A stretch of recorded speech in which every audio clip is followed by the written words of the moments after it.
জীবনে এমন কিছু মুহূর্ত আসে যখন মনের গহীনে এক অজানা শোকের ঢেউ উথলে ওঠে। তখন এই ঘোড়ায় হয়ে ওঠে আমার একমাত্র সঙ্গী। আমরা দুজনে মিলে বেরিয়ে পড়ি, খুঁজতে থাকি মনের শান্তি, জীবনের অর্থ। জুলফার মুখ দিয়ে অজান্তেই বেরিয়ে এলো, আপনারও দুঃখ আছে? নাবেদের ঠোঁটে হাসির রেখা দেখা দিল। সে ধীরে ধীরে বলল, দুঃখ? দুঃখ তো জীবনের অবিচ্ছেদ্য অংশ। এর অস্তিত্ব প্রতিটি মানুষের হৃদয়ে লুকিয়ে থাকে। আচ্ছা, আপনি কখনো ভেবে দেখেছেন, এই বিশাল জমিদারির একজন অধিকারিণী হয়েও আপনার মনে অতৃপ্তির জন্ম? জুলফা হঠাৎ করেই বিদ্যুৎ স্পৃষ্টের মতো চমকে উঠল।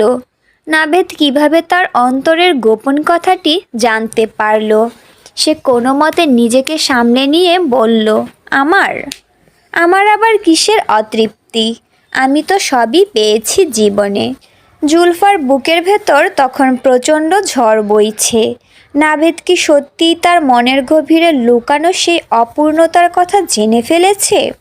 নাভেদ তখন গভীর দৃষ্টিতে জুলফার দিকে তাকিয়ে বলল, মনে অশান্তি কিংবা অতৃপ্তি না থাকলে কেউ কি এভাবে রাতের অন্ধকারে নির্জন বনে ঘুরে বেড়ায়? মানুষ তখনই প্রকৃতির নির্মল কোলে আশ্রয় খোঁজে, যখন সে মানুষের সান্নিধ্য কিংবা বস্তুগত সুখ সমৃদ্ধির মাঝে তার মনের শান্তি খুঁজে পায় না। জুলফা নির্বাক, তার চোখে মুখে ফুটে উঠেছে অব্যক্ত বেদনার ছায়া।